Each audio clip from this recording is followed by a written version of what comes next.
사도행전을 시작한 지 1년이 훌쩍 넘었습니다. 그동안 사도행전의 여러 본문을 통하여 하나님 말씀의 풍요함을 경험하였으리라고 여겨집니다. 처음에 사도신경을 시작할 때에는 하나님의 복음이 어떻게 이방 지역에게까지 전파되었는지에 대하여 성경을 통해서 찾아보고 또 그로 인하여 어떻게 지역교회가 세워져 갔는지에 대해서 알아보기 위함이었습니다. 가능한 본문에 나타난 배경을 중심으로 설명해 나가기를 힘썼습니다. 그러다 보니 적용하는 것에서 조금은 아쉬운 점이 있었습니다. 이렇게 부족함 가운데 마지막까지 오게 되었습니다. 오늘의 이야기로 사도행전이 끝납니다. 오늘 본문은 사도행전 전체를 아우르는 말씀이기도 하고 또한 우리가 복음을 전함에 있어서 지켜야 될 다짐이 있기도 합니다. 그것은 바로 23절에 있는 것처럼 하나님의 나라를 증거하고 모세의 율법과 선지자의 말을 가지고 예수의 일로 권하더라 하는 것입니다. 사도행전 28장은 마지막 장으로서 바울이 로마에 도착해서 일어난 일과 관련된 내용으로 구성되어 있습니다. 바울이 풍랑으로 멜리데라는 섬에서 3개월을 머문 다음에 최종 도착지인 로마로 향하여 가게 되었고 드디어 로마에 도착하게 됩니다. 로마는 바울이 한 번도 간 적이 없었지만 이미 그곳에는 전파된 복음을 듣고 믿는 사람들이 있었습니다. 말하자면 이미 교회가 형성되어 있었던 것입니다. 바울은 전도 여행을 하면서 로마에 가기를 간절히 바라는 마음이 항상 있었습니다. 바울이 에베소에 있을 때에도 로마에 있는 교인들을 향하여 편지를 쓰면서 자신도 로마에 가서 믿음의 형제들을 만나기를 바랐던 것입니다. 이렇게 간절한 마음을 가졌던 바울은 드디어 로마에 도착하게 된 것입니다. 물론 바울이 로마에 오게 된 것은 죄인의 신분으로 오게 되었습니다. 로마 황제인 가이사에게 자신의 재판에 대한 판결을 받고자 함에 있었던 것이지요. 그러나 바울의 입장으로 볼 때 그의 로마행은 믿음의 형제들을 만나기 위해서 그토록 가고자 했던 그 간절한 바람이 이루어진 일이요. 또한 그곳에서 하나님의 복음을 전하게 되는 좋은 기회를 얻고자 함에 있었던 것입니다. 그런 점에서 볼 때 바울은 비록 죄인의 신분이었지만 특별한 대우를 받는 은혜가 있었습니다. 그것은 옥에 갇힌 상태에서 재판을 받는 것이 아니라 비교적 자유롭게 집을 얻어서 살 수 있게 한 것이지요. 지금으로 말하자면 가택연금인 셈입니다. 28장 16절에 보면 우리가 로마에 들어가니 바울은 자기를 지키는 한 군사와 함께 따로 있게 허락하더라. 지키는 군사 한 사람이 붙어서 집에서 따로 자유롭게 살도록 한 것입니다. 바울의 이처럼 비교적 자유로운 생활은 복음을 전함에 있어서 매우 유리한 상황이었습니다. 집 밖으로 나갈 수는 없었으나 사람들을 청하여 만남을 가질 수는 있었습니다. 바울이 복음을 전할 때 가장 효과적인 방법으로 선택한 것은 어느 지역에 가든지 간에 유대인과의 만남을 통해서 복음을 전하는 곳에 있었습니다. 그래서 바울은 전도 여행을 통해서 새로운 선교지마다 먼저 찾았던 곳이 바로 유대인들이 모이는 회당이었던 것입니다. 그는 회당에서 유대인들을 향하여 하나님의 말씀으로 복음을 전했던 것입니다. 하지만 로마에서 복음을 전하는 바울에게는 회당에 갈 수 없는 처지가 되었기에 유대인들을 자신이 집에 초청하는 형식으로 복음을 전하게 되는 기회를 가질 수 있게 된 것입니다. 바울은 이렇게 여러 번의 만남의 기회를 통해서 하나님 나라를 전파하며 주 예수 그리스도에 관한 것을 가르쳤던 것입니다. 바울이 로마에서 유대인과의 공식적인 만남을 두 차례나 갖게 됩니다. 첫 번째 만남은 28장 17절부터 22절까지 나와 있는데요. 바울은 유대인과의 만남을 통해서 자신이 전한 복음의 내용이 결코 유대인을 배척한 일이 없음을 호소하였습니다. 그리고 바울을 신문한 로마인조차 어떤 죄도 발견할 수 없음을 밝히면서 자신이 로마에게 오게 된 것은 유대인들에게 어떠한 잘못됨을 지적하고자 함이 아니라 자신의 무죄를 가이사에게 밝히고자 함에 있었음을 분명히 하였던 것입니다. 이런 바울의 주장은 자신을 고소했던 유대인들을 향한 불평을 말하지 아니하였습니다. 그리고 복음이 유대인들이 믿는 구약의 내용을 부정하거나 또 위배가 되는 것이 아니라 오히려 하나님의 예정에 따라 구약에 이루어져야 할 그 모든 약속이 복음을 통해서 성취되는 것임을 강조했던 것입니다. 그리고 두 번째 만남은 23절부터 28까지 나와 있으며 오늘 본문에 해당되는 내용이기도 합니다.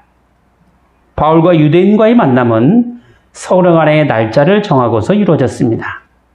이것은 첫 번째 만남을 통해서 바울이 주장하고자 했던 조상의 규모를 배척하지 않았다라고 하는 그 내용과 또 바울이 전한 복음이 과연 어떤 것인가에 대한 설명을 하고자 함에 있었던 것입니다. 그 설명의 주된 내용에 대하여 오늘 본문에는 정리를 이렇게 한 것이죠. 23절 후반 부분을 보겠습니다. 하나님 나라를 증거하고 모세의 율법과 선지자의 말을 가지고 예수의 일로 원하더라. 구약에서 증거된 하나님의 말씀과 또 약속된 모든 내용이 하나님 나라와 관련된 일이요.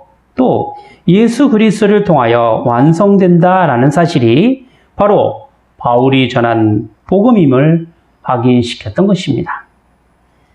유대인들에게 전한 바울의 복음이 바로 구약의 완성임을 알려준 것이지요. 바울이 전도 여행을 통해서 복음을 전할 때 가졌던 그 복음의 형식은 듣는 사람들이 어떠한가에 따라서 달라졌습니다. 이것은 고린도에 머물면서 복음을 전했던 방식과 같다라고 말할 수 있는데요. 고린도전서 9장 20절부터 21절을 보겠습니다. 유대인들에게는 내가 유대인과 같이 된 것은 유대인들을 얻고자 하며 율법 아래에 있는 자들에게는 내가 율법 아래에 있지 아니하나 율법 아래에 있는 자같이 된 것은 율법 아래에 있는 자들을 얻고자 하며 율법 없는 자에게는 내가 하나님께는 율법 없는 자가 아니요 도리어 그리스도 율법 아래에 있는 자나 율법 없는 자와 같이 된 것은 율법 없는 자들을 얻고자 함이라. 바울은 사도의 고난에 따라 복음을 전할 수 있었습니다. 그러나 유대인들에게는 유대인처럼 또 이방인들에게는 이방인처럼 복음을 전한 것은 어찌하든지 그들의 한 영혼이라도 더 구원하기 위함이었던 것입니다. 물론 바울이 전한 복음에 모든 사람이 다 믿고 반응한 것은 분명히 아닙니다. 오늘 본문 24절에 보면 그 말을 믿는 사람도 있고 믿지 아니하는 사람도 있다 라고 했습니다. 그러니까 제 아무리 복된 복음의 내용이고 훌륭한 설교로 말씀을 전한다고 하더라도 그 말씀이 자신에게 복되고 생명의 말씀으로 적용이 되어야만이 그에게 복음이 되는 것입니다. 그런 점에서 복음은 언제나 말씀의 깨달음과 삶의 적용을 전제로 합니다. 그리고 그 사람에게 구원의 생명으로 반응하게 되는 것입니다. 강단에서 전하는 복음은 단순히 전파하는 것으로 그치는 것이 아닙니다. 믿는 사람 각자에게 생명의 말씀으로 주어져야만이 그것이 복음이 되는 것입니다. 복음으로 반응하는 신자들을 통하여 복음이 매우 실질적인 구원으로 나타나는 것입니다. 만약에 강단을 통하여 전해지는 복음이 예수 그리스도를 믿는 그 믿음에 따라 자신의 생명을 구원할 말씀으로 깨닫지 못하거나 자신의 삶 가운데서 구원에 실제로 나타나지 않게 된다면 하나님의 말씀은 단지 강단에 머물러 버리는 기록된 말로 그치게 될 것입니다. 바울은 이 같은 복음을 믿지 아니하는 사람들에 대하여 선지자 이사야의 말씀을 인용하였습니다. 26절과 27절 말씀이지요. 이 백성이 가서 말하기를 너희가 듣기는 들어도 도무지 깨닫지 못하며 보기는 보아도 도무지 알지 못하는도다. 이 백성들의 마음이 완악하여져서 그 귀로는 둔하게 듣고 그 눈을 감았으니 이는 눈으로 보고 귀로 듣고 마음으로 깨달아 돌아와 나의 고침을 받을까 함이라. 예수님께서는 복음서 여러 곳에서 들을 귀 있는 자는 들으라 라고 말씀하셨습니다. 씨 뿌리는 자의 비유를 말씀하시면서 그 비유를 듣는 사람들을 향하여 들을 귀 있는 자는 들으라 하셨습니다. 모든 선지자와 율법의 예언이 예수 그리스도를 통하여 이루어졌음을 말씀하시면서 귀 있는 자는 들을지어다 라고 하셨습니다. 그리고 요한계시록에 보면 에베소 교회를 향한 주님의 말씀은 귀 있는 자는 성령의 교회들에게 하시는 말씀을 들을지어다 라고 하셨습니다. 귀로 듣지 못하고 눈으로 보지 못하는 것은 마음이 완악해진 까닭입니다.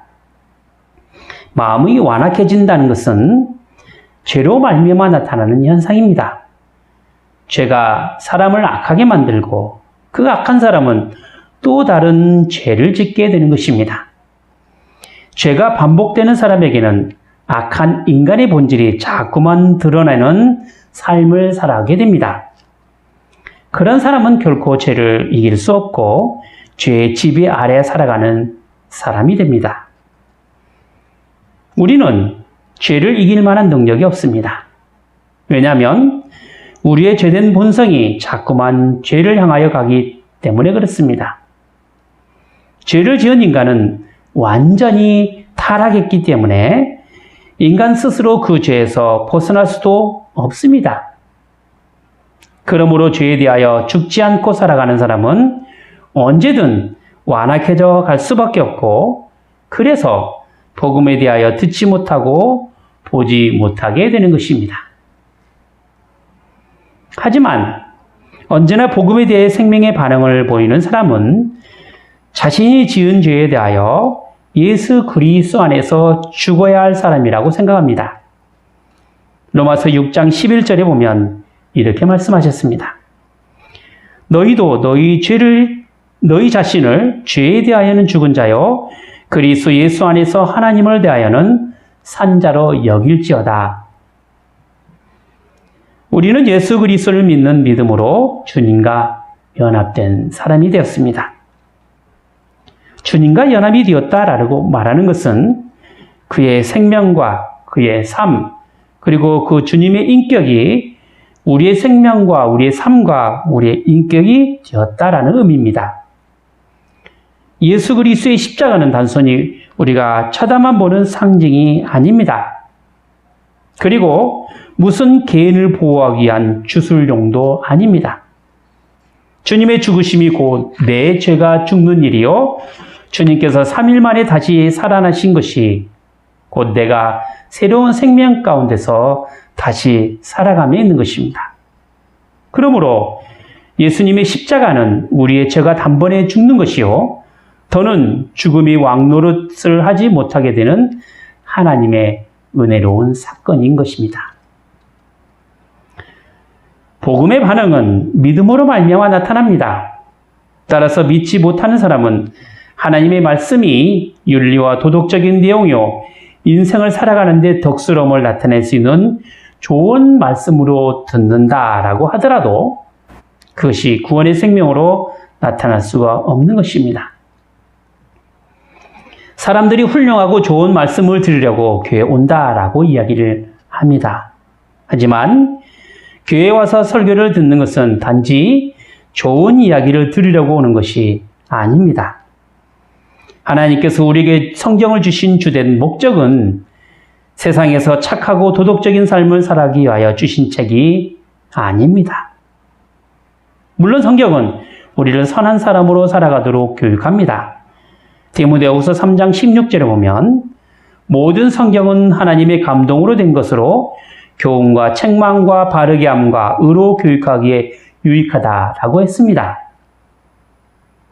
성경이 우리에게 전혀 도덕적이고 선한 것을 배제한 책이 아닙니다. 오히려 도덕적이고 선한 삶을 성경에서는 강조합니다. 하지만 성경이 우리에게 주된 목적은 거기에 있지 않습니다. 성경이 우리에게 주어진 주된 목적은 성경은 능리도로 하여금 그리스도 예수 안에서 믿음으로 말미암아 구원에 이르는 지혜가 있게 하느니라 하는 것입니다. 구원에 이르는 지혜는 오직 믿음으로 말미암아 나타납니다. 예수 그리스도를 믿는 믿음이 우리를 구원에 이르게 합니다. 우리 어떤 선함이나 도덕적인 삶이 우리를 구원하지 못합니다. 베드로의 고백처럼 천하 인간의 구원을 얻을 만한 다른 이름을 우리에게 주신 일이 없습니다. 우리가 마땅히 세상 속에서 나타날 선한 삶이나 혹은 우리의 경건은 구원에 이르는 지혜를 얻고 난 후의 일입니다. 즉 구원의 지혜가 우리를 하나님의 사람으로 온전케 하며 모든 선한 일을 행함에 있어서 온전해지게 하는 것입니다. 그러므로 진짜 믿음은 구원에 대한 분명한 확신 가운데서 하나님의 사람으로 선한 삶을 살아가는 것을 말하는 것입니다. 우리 교회는 개혁주의 신학에 따라 진정한 개혁 신앙을 추구하는 교회입니다.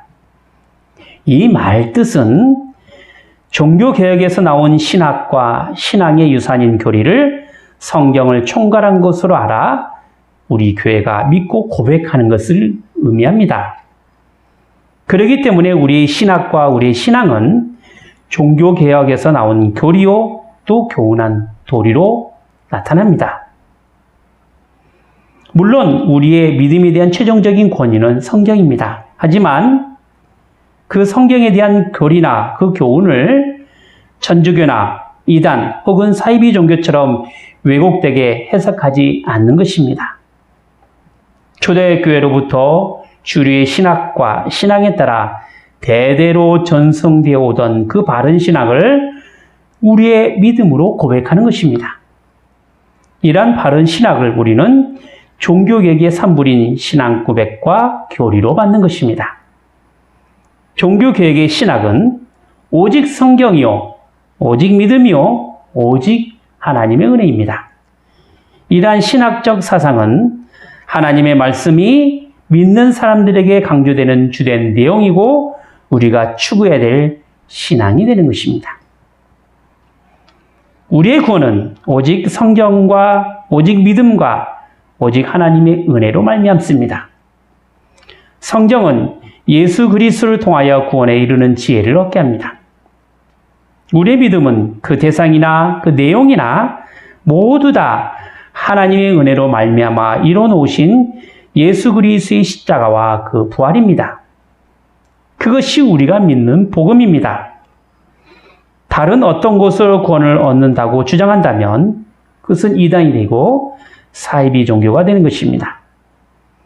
바울이 로마에서 전한 복음의 내용은 하나님 나라를 증거하는 것에 있습니다. 여기에는 죄를 지은 인간들에게 약속한 신실하신 하나님의 언약이 있으며 그 언약에 속한 하나님의 사람들을 통하여 이루어가시며 교회를 통해서 완성될 그 영광스러운 나라입니다. 또한 모세의 율법과 선지자의 말을 가지고 예수 그리스도의 일로 완성되었음을 선포하였습니다.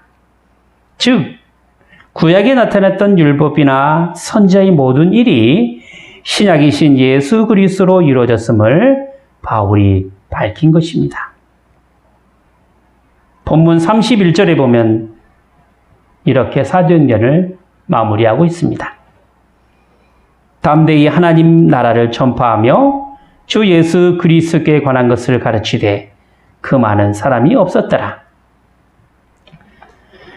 바울이 로마에서 전한 복음은 하나님 나라와 주 예수 그리스도에 관한 것이었습니다. 이것은 우리가 전해야 할 복음의 내용이기도 하고 세상 끝날까지 복음을 증거해야 될 교회된 우리의 사명이기도 합니다. 하나님께서 우리를 교회로 부르시고 우리가 또한 교회로 존재하는 가장 큰 이유는 담대하게 복음을 전파하는 것에 있습니다. 하나님께서는 이러한 복음을 전파하는 가장 큰 사역을 할 수 있도록 각 지역의 교회를 세우시고 그 교회 강단을 통하여 하나님의 말씀을 선포하도록 하신 것입니다. 우리가 말씀의 가르침을 통하여 깨달은 그 복음의 사실을 주변에 있는 믿지 않는 사람들에게 때를 얻든지 못 얻든지 전해야 합니다. 말씀을 뵙습니다. 사도행전은 처음 예루살렘에서 시작된 초대교회 성령 강림의 역사로부터 온 유대와 그리고 사마리아와 지방 지역인 소아시아와 또 마게도냐 지역과 그리스 지역인 아덴과 고린도까지 그리고 지금 바울이 전하고 있는 로마라는 땅끝까지 이르러 내 증인이 되리라는 주님의 명령을 준행하는 사도들의 삶을 이야기하고 있습니다. 그리고 이러한 복음이 전파되는 곳에 하나님의 교회가 세워지고 구원받는 사람이 날마다 더해져가는 놀라운 은혜가 나타났습니다. 때로는 핍박과 고난, 견디기 힘든 상황 가운데서도 하나님의 말씀은 여전히 사도들과 복음을 전하는 사람들을 통하여 증거가 되었습니다. 그뿐만 아니라 하나님의 복음은 주님의 지상 명령에 따라 유럽과 신앙의 자유를 찾아 아메리카 대륙에서 복음으로 산 청교도인들의 신앙으로 복음이 확장되며 아시아 지역인 우리나라와 중국, 일본에게까지 복음이 전파되었습니다. 복음은 어느 시대와 지역을 막론하고 하나님의 구원을 전하고 선포하는 것에 있습니다. 세계 곳곳에 아직 복음을 접하지 않은 미종족도 있으며 복음을 받지 못하는 이스라엘 유대인도 있습니다. 하지만 결국 복음이 온 세상에 가득 차게 될 것이요 구원의 수가 다 차게 되면 주님의 약속대로 하나님 나라가 회복될 것입니다. 물론 우리는 그날이 언제가 될지 아무도 모릅니다. 사도행전 1장 7절에 때와 기한은 아버지께서 자기의 권한에 두셨으니 너희의 알 바 아니오 라고 했습니다. 그러나 주님의 나라가 회복되어 하나님 나라가 도래할 그날까지 여전히 복음이 전파될 것입니다. 우리는 그 일에 하나님 나라의 일꾼으로 쓰임받는 선한 하나님의 종들이 되어 그렇게 우리의 수고와 애씀을 가져야 할 것입니다. 바로 지금 우리가 있는 이 자리에서 복음으로 살아갈 때인 것입니다. 기도하겠습니다. 걸어가신 하나님 아버지, 사도행전을 마치면서 지금까지 저희가 여러 가지 말씀의 은혜를 얻게 됨을 감사드리옵나이다. 참으로 작금의 시대가 저희의 믿음과 신앙을 온전하게 나타내지 못하도록 하며 여전히 바른 신앙을 유지하며 살아가기 어렵게 하고 있사옵나이다. 사도행전에 나타난 여러 믿음의 사람들의 신앙과 그들의 삶과 고백은 저희에게 큰 도전이 되고 또 하나님께 향한 신앙의 다짐이 되긴 하지만 솔직히 고난과 역경에 따른 말씀의 순종과 안신은 저희에게는 감당하기 어려운 일이고 또 두려운 일이기도 하옵나이다. 복음에 순종하고 헌신한 믿음의 사람들이 있었기에 저희가 복음을 접할 수 있었으며 하나님의 택함과 부르심에 반응할 수 있었사옵나이다. 때를 얻든지 못 얻든지 항상 복음이 전파되어야 할 이유는 바로 저희 같은 연약한 신앙을 위하며 교회로 부르시는 하나님의 부르심에 믿음으로 반응하는 하나님의 자녀들을 위한 것임이 분명하옵나이다. 이제 저희를 복음이 전파되는 곳에 귀하게 쓰임받는 일꾼으로 삼아 주시옵소서. 그리고 그 일에 저희의 수고와 애씀이 있게 하여 주시옵소서. 저희가 있는 이 자리에서 하나님의 삶으로 살아가는 그 삶을 통하여 주님 오시는 그날까지 이 교회 하나님의 복음이 더 왕성하게 일어나는 큰 은혜가 있게 하여 주시옵소서. 주 예수 그리스도의 이름으로 기도하옵나이다. 아멘.